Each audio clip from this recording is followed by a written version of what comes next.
Welcome back. So in the wake of this incessant security situation that we've been facing as a nation, the talk about state police is now in the offering. And it almost seems as if it's a circle. And every single time we have, heightened insecurity problems, then we can now start talking about, oh, well, how about state police? And then when it gets better, everybody forgets it.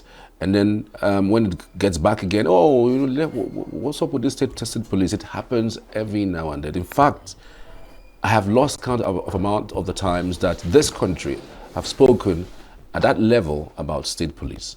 I'm talking about since 1999, and up until this moment, there hasn't been any finger raised about state police. Well, where do we go from here? And what are the pros, the cons of having a state police? What is the advantage? What are the disadvantages? How can we harness what we already have in order to secure ourselves? I still believe that it's impossible not to secure Nigeria with what we already have. We have with us live in the studio this morning, Larry Oguego. He's a human rights activist and, of course, someone who is a champion of human rights here in Nigeria. Good to have you. Larry, thank you for joining us. Larry Oguego. My pleasure. My pleasure. Good morning. Good morning. Thanks for having me. So, I don't know. There are different proponents of the state police. The most recent, in fact, the IG said it's not the best way to go about it, and even as much convinced this current president that it's not the way to go. That, well, the governors would hijack it. Say, oh, well, there might be issues. There might be a fight between two state polices, and you might get into trouble with that. Do you see these excuses not to have state police as tenable? Do you advocate for state police? What is the problem with our security architecture that we are not able to secure ourselves? This is like a triple barrel question, if you ask me. But we'll start somewhere. First of all, the police, the Nigeria police force, as we know it, has been consistent in insisting that we should not have state police, and for obvious reasons. They want a monopoly of power.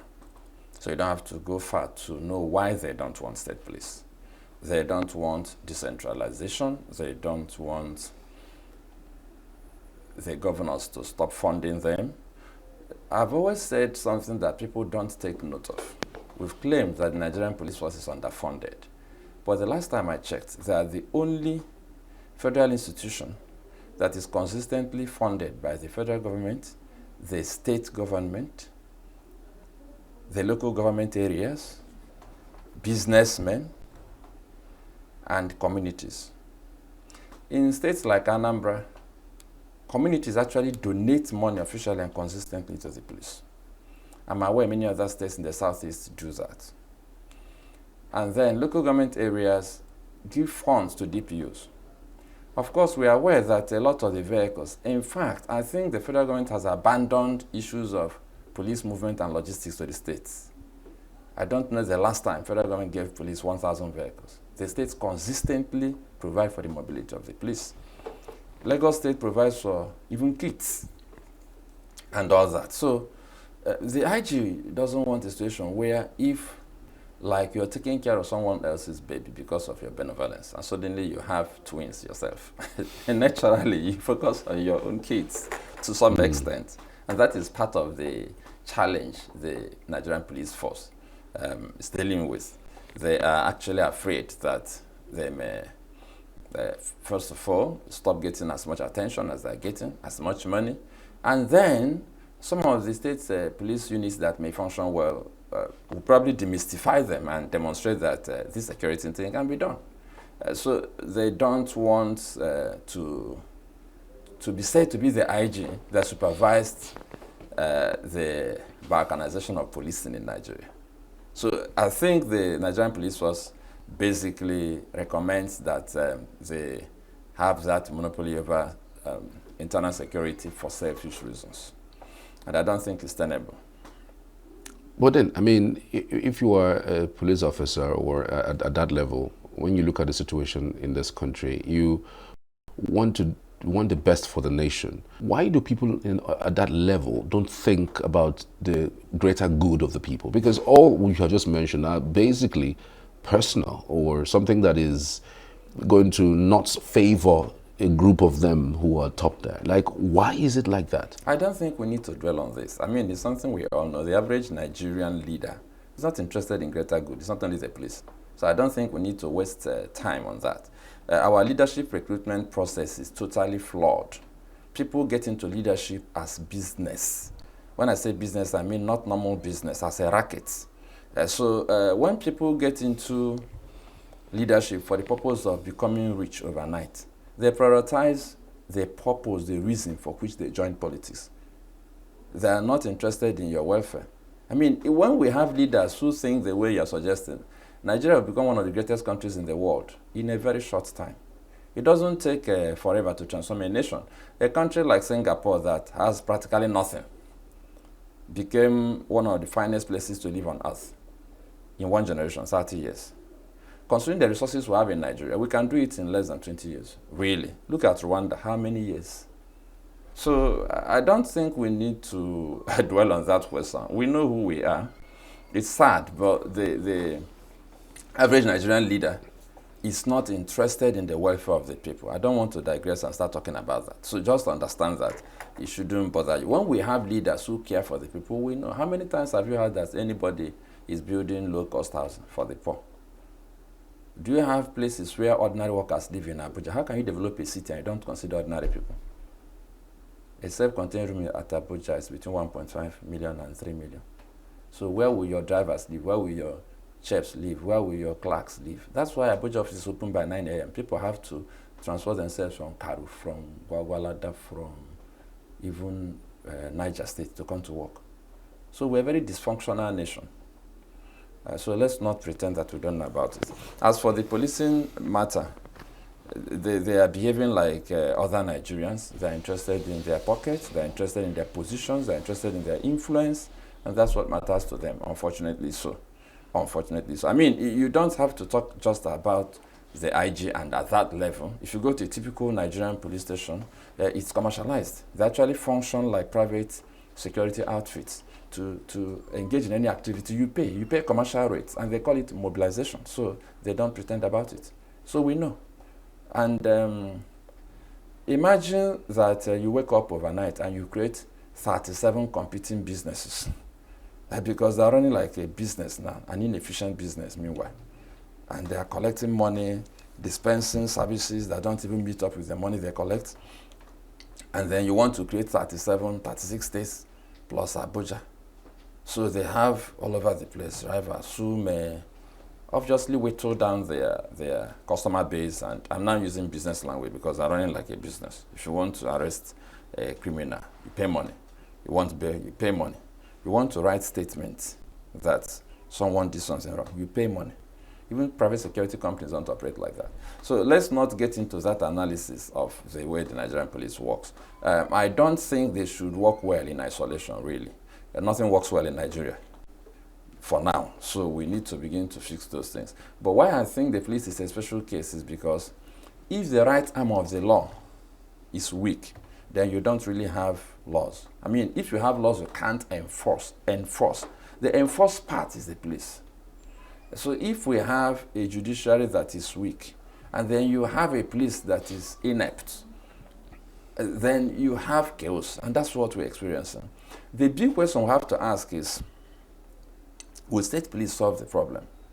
If we want to really get into that conversation, I don't want to look at, do you support, are you against? We are not a thinking nation. The first thing you do if you have a problem is to think it through, not to speculate or react or respond based on emotion. So there are questions to be asked. Question number one, is our problem the structure of the police? Our assumption is that if we have policing units that are closer to the people, they will operate better. But we have vigilante units that are closer to the people. And in some communities, they commit more mayhem than the police. I'm not saying that the state policing is bad, but I think we need to raise the questions, analyze them, and then decide where to go. There are 4 critical questions we must answer. The first is the money question. Who will fund the state police? Is it state governments that cannot pay minimum wage? So the question is, how do we fund the state police? If you want the state police to function well, You don't arm young people and not pay them salaries. They will collect their salaries on the streets from the people. So if we're going to have state police, it means that the states must be willing to have the salary of the policemen charged from their federation accounts. That's my own recommendation. If we must have it, no governor should decide whether he wants to pay them or not, because he will create armed robbers if he doesn't pay them. So who will fund the state police? That's question number one. And then there's the power question. The first one is the money question. The second is the power question.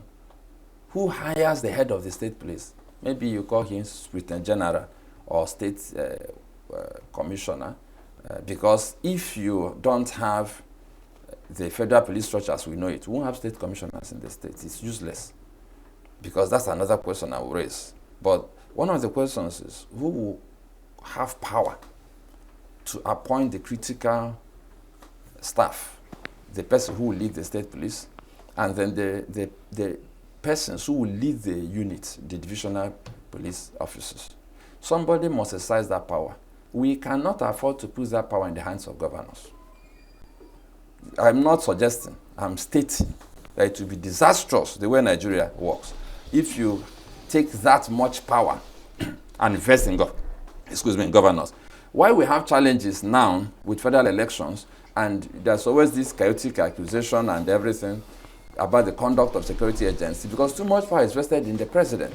So he controls the security apparatus. He appoints the IG. On paper, he's supposed to make consultations and all that, but we know how these consultations work. We know how tenures are extended and all of that. So we cannot make that same mistake with state police.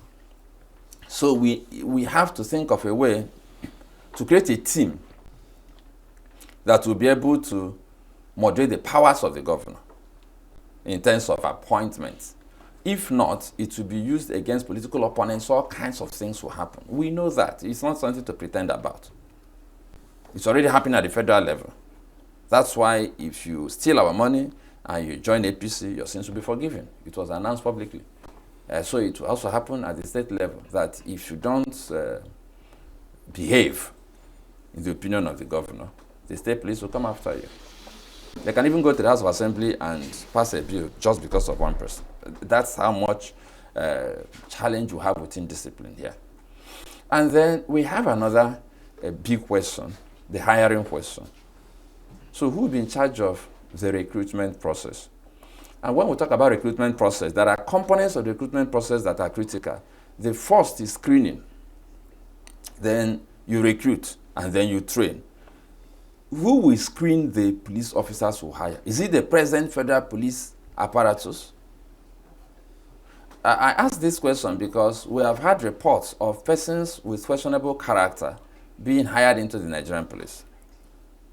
Miscreants, people who have criminal records.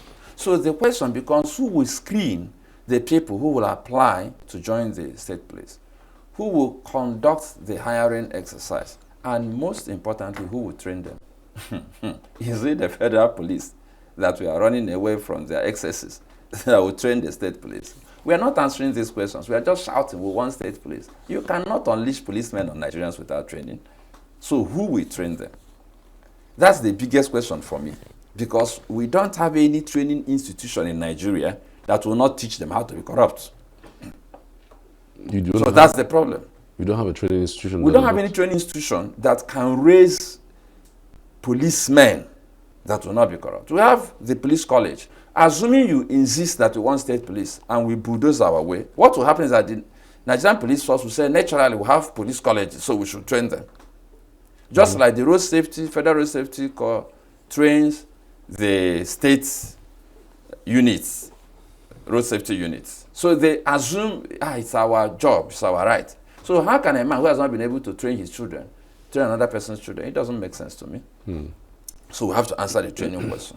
But one of the most critical questions nobody's even talking about is, what do you do with the close to 300,000 policemen we are told that we have?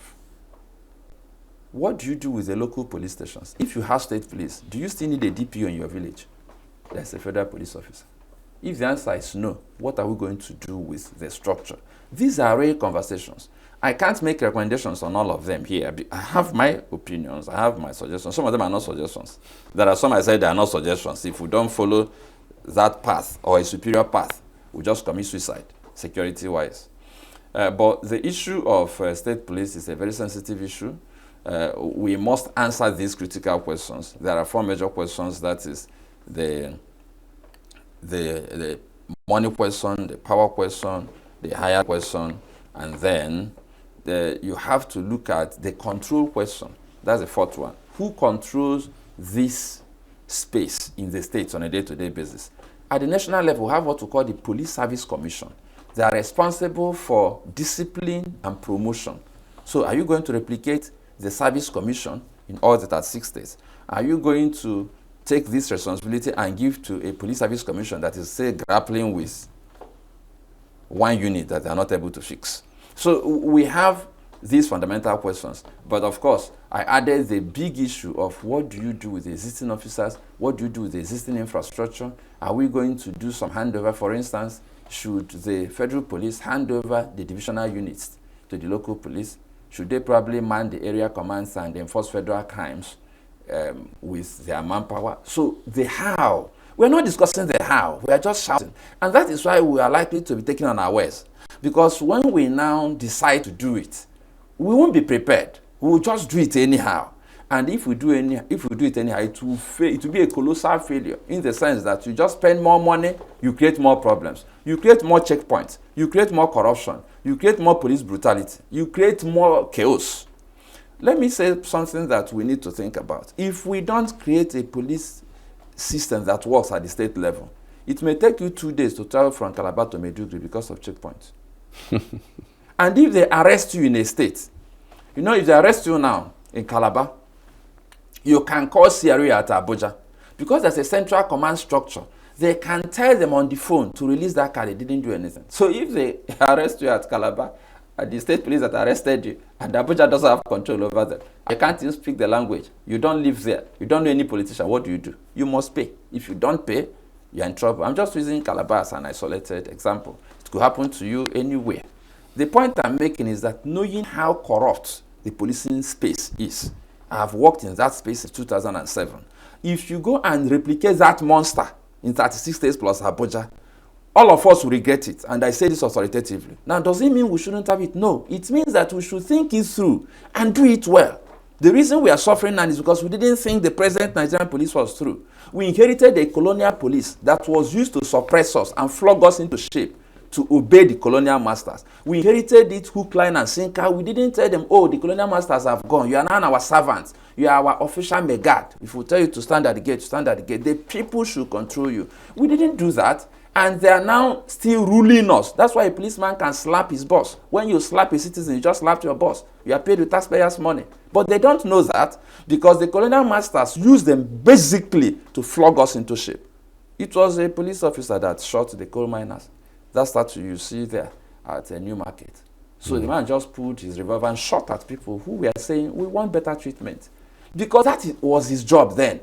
I don't blame him that much. That was his job. If he didn't shoot them or flog them into shape, he would have been returned to UK to become a regular police officer. He was a lord and master here. They used to carry him on their shoulders. So he wanted that privilege to continue. If we don't fix these processes I mentioned and we jump into state police, we're going to create a bigger problem. So I'm not saying we shouldn't have it. I'm saying we should tread cautiously. And for once, we should think before we act. I mean, highlighting these issues really mind-boggling. Then you want to think through whether we have anything in sight that looks like a decision that would be a stopgap to these things. The president and the minister have actually suggested the employment of forest guards. I think over 300,000 forest guards or so that have been projected to be employed to man our forest, because mostly some of these kidnappings are actually done in the forest. And I'm wondering, really, to what extent will that really work? I'm sure you're wondering why I'm laughing. Yeah, because everybody's looking for solutions. What's funny about forest guards, right? Yeah. You know, we're a funny country. They don't have forest guards in South Africa. Let me explain why I was laughing. I don't know how we generate solutions. We just wake up one day and one contractor will, or one politician will just throw up one idea. All of us start running around. 300,000 forest guards. I went for a training project in South Africa, and I flew from Johannesburg to Durban. Approximately 1 hour flight. I sat by the window and I looked out of the window for 1 hour. I didn't see one forest. I saw farms and plantations. Coming back from Durban, I had the same experience. That money you are going to use to employ forest guards, use it to promote agriculture and occupy the forests. Keep the forest busy. If people, but that's the problem. Now people don't go to the forest anymore because of bandits, people who... You can remove them. Are their spirits? Even the military have told us regularly, the boys have told us, see, what are you talking about? These are a few miscreants. If you want to clear any forest and bring soldiers and say, enter this forest and remove... Soldiers fought wars. Don't you get it? We fought Biafran war. Both the Biafran soldiers and the Nigerian soldiers fought in forests. See, if you want to clear a forest in 3 days, it happened in Enugu here. Towards Ipof, when they wanted to clear some, you just go into the bush and remove them. Yeah, that's not rocket science. Ask any soldier. This one they're saying they are sophisticated. How many are there? They are grossly outnumbered. They are outfoxed. They don't have the legitimacy to be in the forest. So if you want to take back any forest, you remove the people there. The reason we are not serious about removing them from the forest is because it's not just about banditry. It's also about the complex equation of solid minerals. It's about the people who are protecting and funding them. It's about a racket that made it possible for someone who is a nationally influential person to be negotiating between government and the people who sabotaged one of our most important assets, the Abuja-Kaduna Railway. And it was going on openly, I'm negotiating, and people are paying ransom. You see, there is a war economy going on in Nigeria. People buy weapons. People manage operation, Lafia Dole operation, this and that. Those operations, go to the budget and check how much money they are given. So there's a war economy around these things. If you want to solve the problem, if there's a political will to solve the problem, you go into the bush, pursue them from the bush, and create economic activities that will be sustainable in those forests. There is no forest that is not owned by someone, really. The place we call Yankari Game Reserve was actually just a forest, and people converted it to a game reserve. And it became a game reserve. I gave you the example of South Africa. Even impossible terrains, that's impossible terrains, with all kinds of mountains and hills, they cultivated trees and things around them. There is no unmanned space. The reason we are discussing forest guard is to actually tame unmanned spaces. So rather than go and pay people to extract value from the land and the forest, you pay people to go there and sit down and say they are taking care of forest. They are not farming. They are not doing anything. 300,000. You see the way we think. Very unproductive kind of thinking. Why should people go and sit around the forest and say they are protecting forest? You see, everything we do, somebody is waiting to sew uniform for the 300,000. Somebody is waiting. You see, all these things are just driven by proposal. If you go to Abuja or any state capital in Nigeria, you see professional proposal writers who don't have anything in their brain but the money they will get out of the proposal. I'm not saying people shouldn't write proposals, but your proposal should be driven by real solutions that will be beneficial to the country. And I'm not saying we can't have forest guard. That is not an option. But it's not a sensible option. Because there are some states that have also tried to go into the forest with forest guards. Enugu State has forest guards for crying out loud. So what has been the outcome? Do you know that some members of the forest guard in Enugu don't go to work? I'm saying this authoritatively. I know at least 2 persons who are members of the forest guard and they are doing their business. They don't go to work at all. They don't know any forest. They have not been inside any forest. They said they lack funding, most of them. The ones that I've spoken to. The most important thing is that the forest guards we have are not guarding the forest. It has been a colossal failure. I want to create a bigger one. You see, you can't get a young man who lives in the city and hire him and say he's forest guard. You go into the forest. See, there are so many impediments to this idea.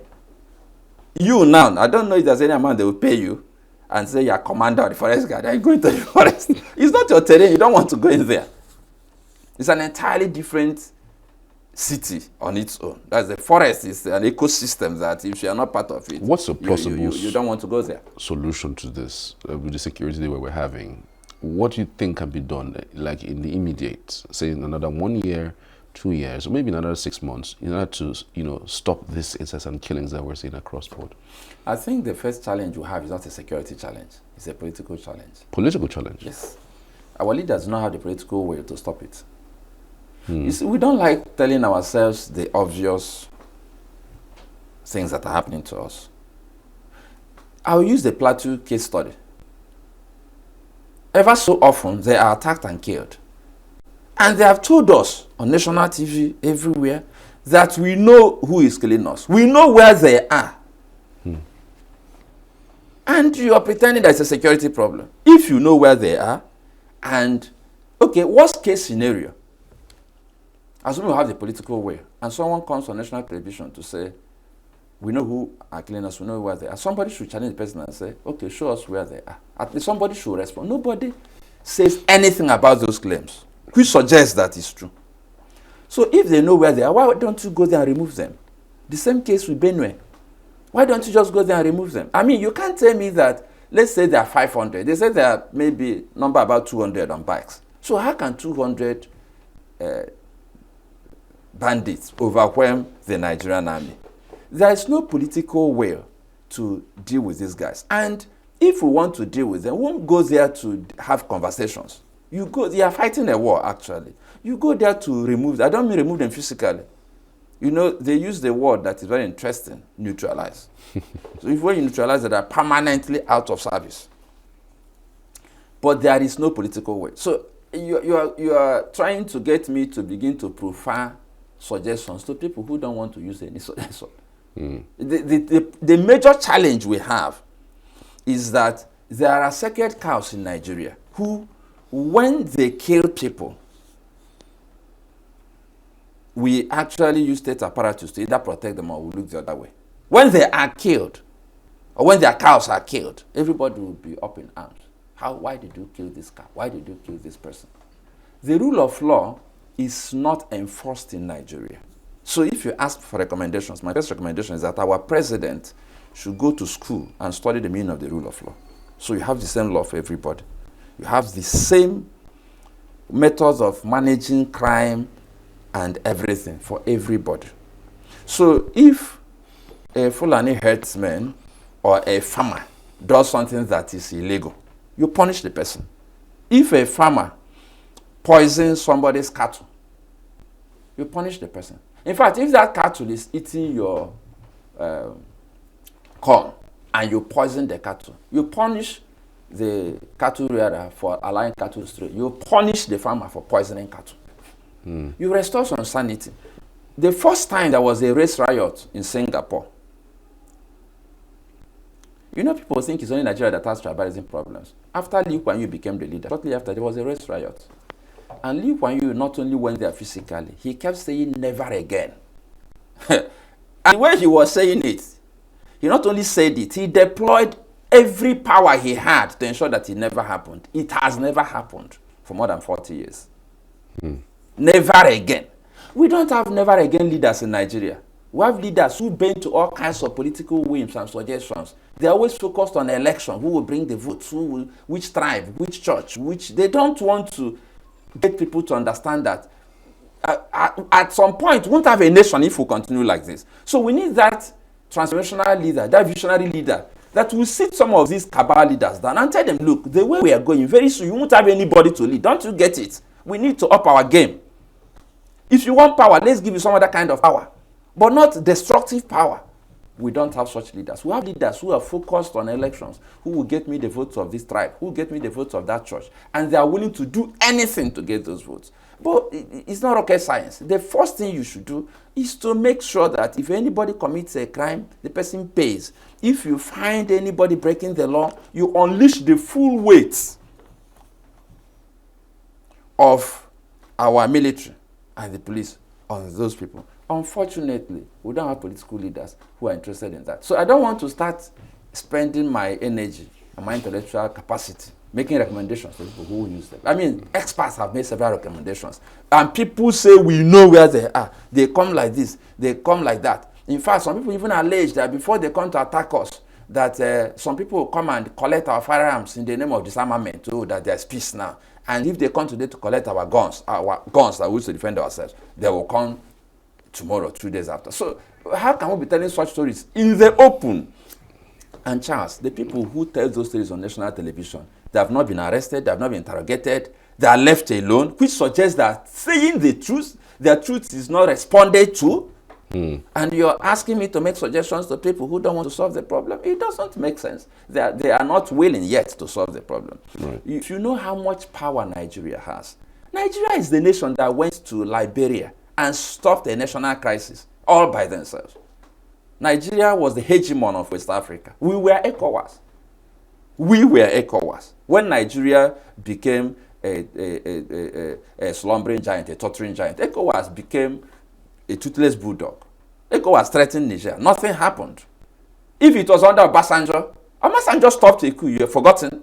He went to the country and told them, see, these boys, get out from here. Do you know what they're talking about? They knew that Obasanjo could have come there practically to enforce his words. We have a weak nation, a giant that is weak at the knees, a toothless bulldog.